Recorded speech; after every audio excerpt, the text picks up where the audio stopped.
This is our Blanco sink that we have for a couple years now. It is very nice shape. I really like it.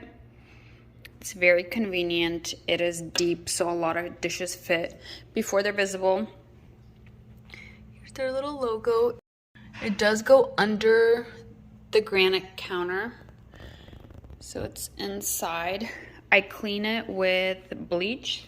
I put some in a spray bottle. I spray it down, and that's what I found to clean it the quickest.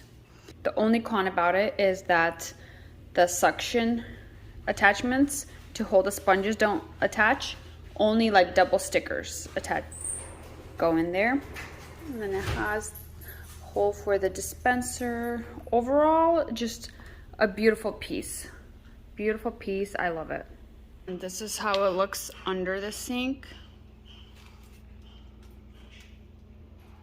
There's still space on the sides, like 3 inches on both sides. You could see that gray part is the counter, and the white is the sink. So it goes right under